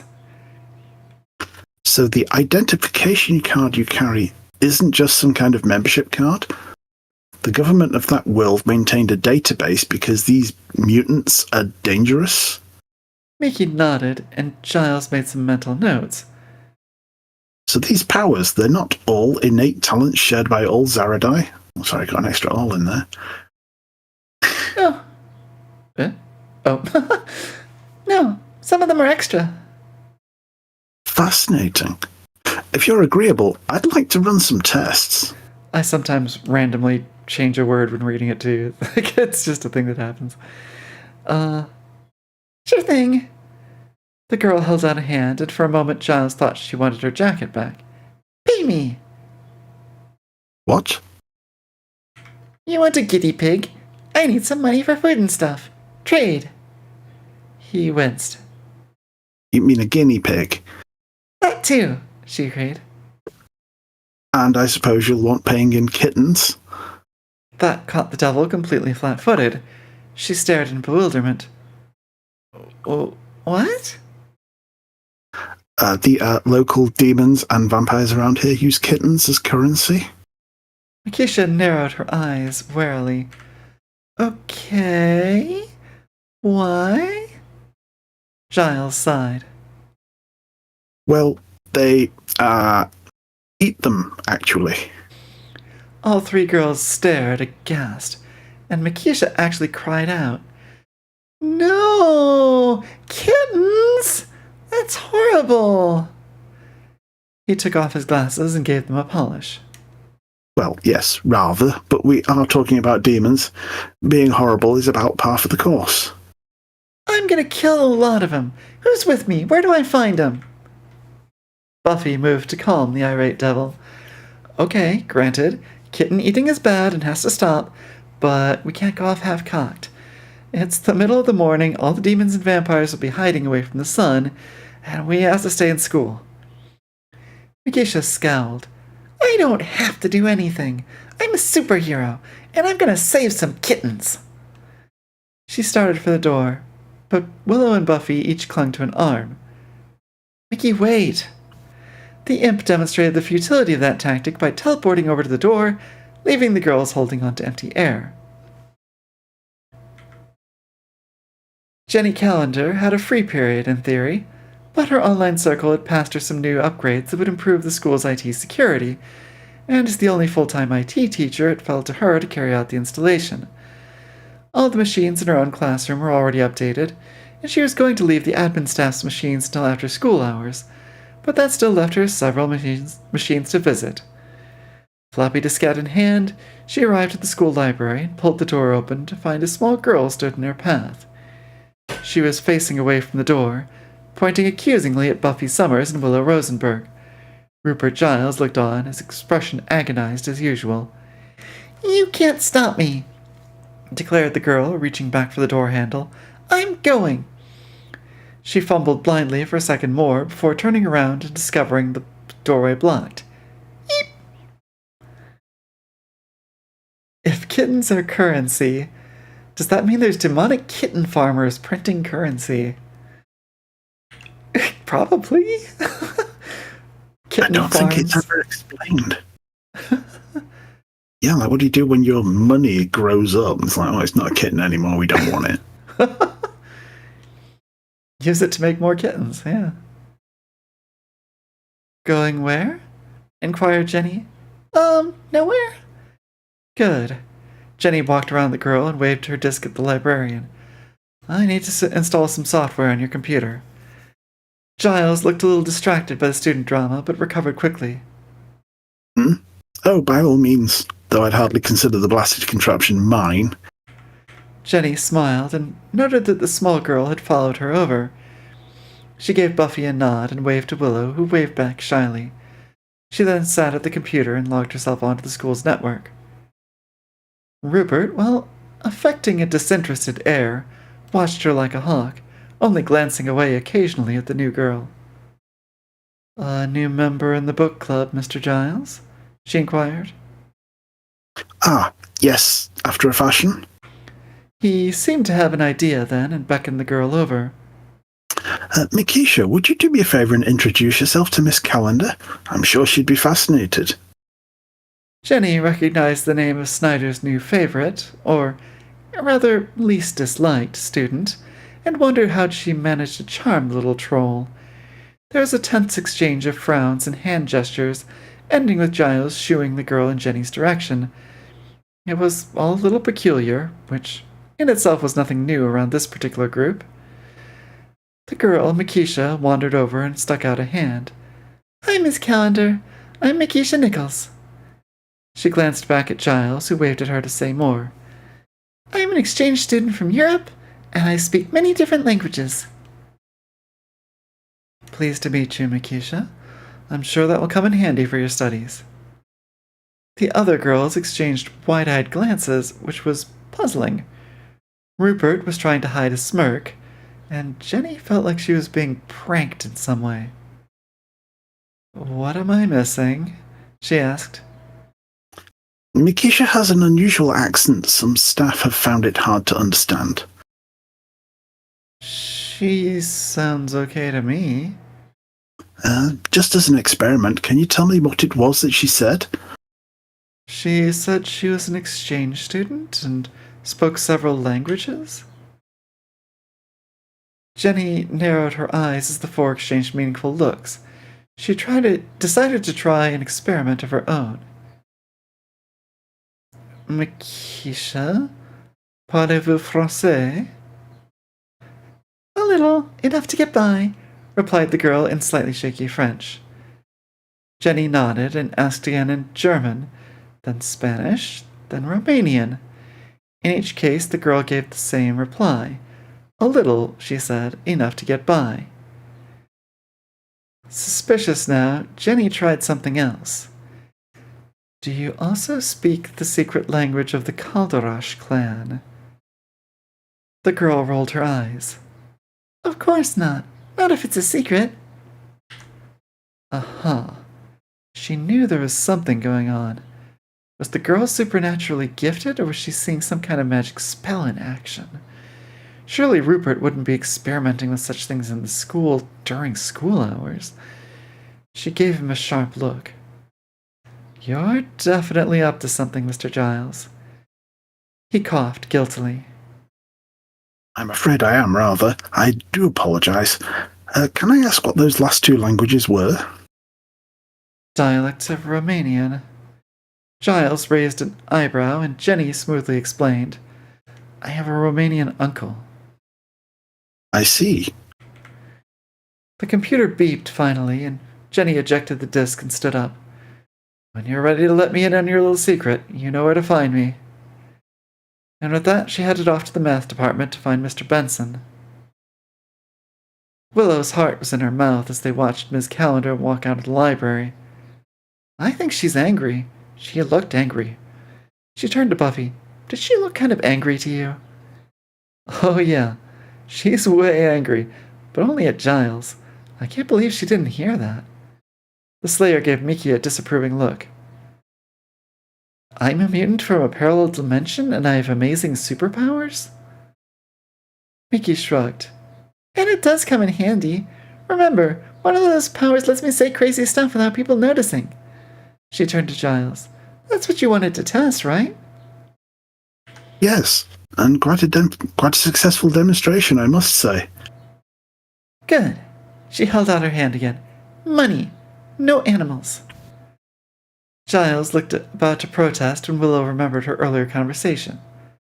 Don't be mean, Giles. She is all alone in the world and living in a cave. Willow clapped her hands over her mouth. Oops.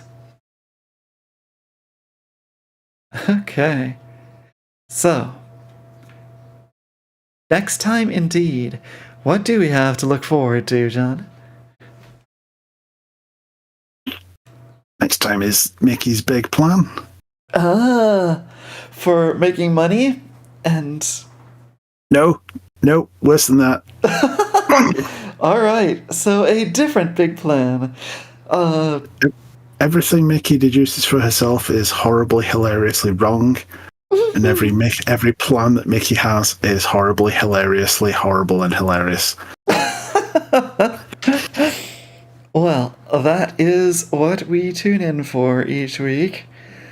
And indeed, I believe we will wrap up here and plan to resume next time if we're all awake and able and not attending to any emergencies. Because my stomach just let out a rather long and pained growl, suggesting that it is time for me to find some lunch. Is that what that was? Did it actually come through? That's really funny. No. No. And thank you for tuning in, Rhinocoin. Mickey's illusion and Mickey's language spell are not her own. They are spells that were cast on her by somebody else. Oh, interesting. So they have rules, but she doesn't control them. If you ask her if she speaks a language that she should not speak, she will reply in that language without realizing she's doing it. Useful, but yeah, if you're like, how well does she know the rules that she's working under? They just work. Yeah. So she doesn't question it. She knows, how the appearance spell works. Like, I can get away with stuff. I just get away with stuff. Everything's great.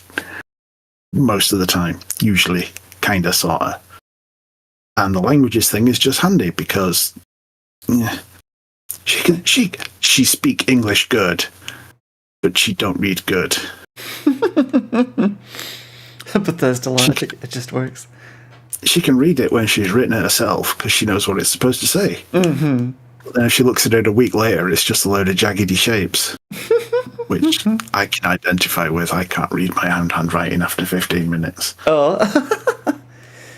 Yeah, my scribbles are usually legible. But all right. Well, thank you once again for sharing your story with my little channel, and this week for actually coming along and doing some voices and hanging out with me during the course of the stream. We will try to keep doing it until we get to the end. We are, let's see, because if that was chapter 15, that's, what even percentage is that? 15 out of 77. Not quite 20, but yeah, almost 20%. All right.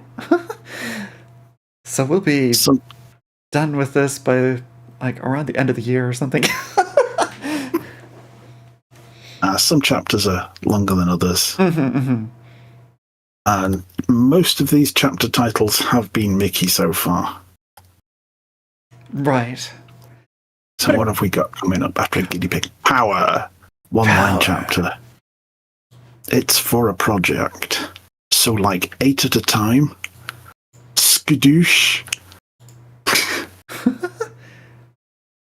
1 point to me, I think. Cookies and brimstone. Oh, 1 point to me. That's the dodgeball episode. Nice. Gotta have a dodgeball episode. If you've got to do the battle of your character versus Buffy and decide who's gonna win. Because I can't have them fight to the death. Right, yeah. Although they do fight in the next chapter. Nice. Okay. So we do get the power measuring chapter after all, huh? Yeah, only kinda. Only kinda. Okay. Suffice to say that when Mickey does actually let rip, Buffy just stands there and is like, what? All right. Something to look forward to then. Oh, that's ages away yet. That's chapter 60. Oh gosh, okay. We're getting there. All right. Okay. Any parting words? Sign off. Well wishes. Thank you for having me. Thank you for reading my story.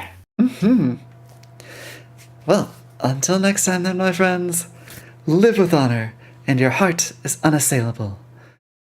Don't do anything I wouldn't do.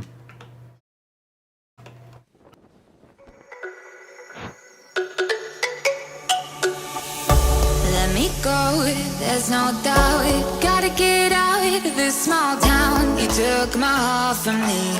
Now you're everywhere I see. Set me free, let me fly. Let me find new kinds of highs. We're just wasting here, waiting for another year. We both know the score. We've been here once before. So many You took my heart, it's already broken. You don't have to wait, I can take the pain. I will surrender, let me go on a new adventure.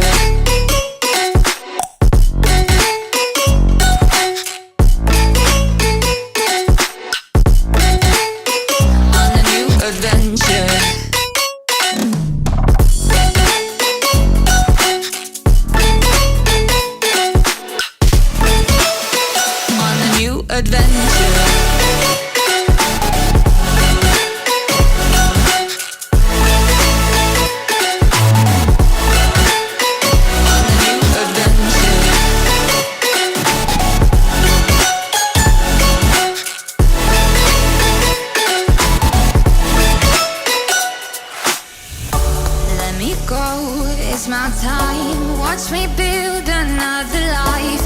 Find another space, explore the world and find my place. Hope you find some peace of mind. Hope the night was worth your time. Threw my heart away, we won't see another day. We both know the score, we've been here once before. So many words unspoken, you took my heart, it's already broken. You don't have to wait, I can take the pain. I will surrender, let me go. It's a new adventure.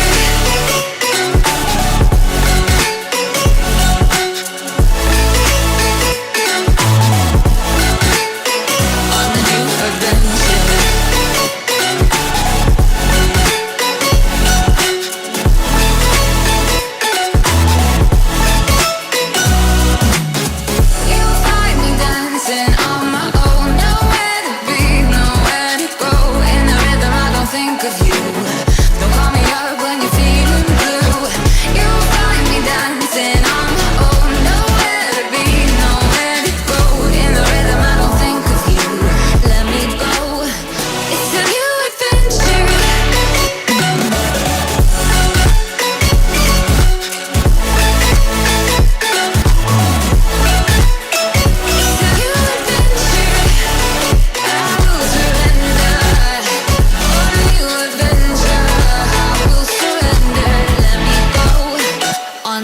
Adventure.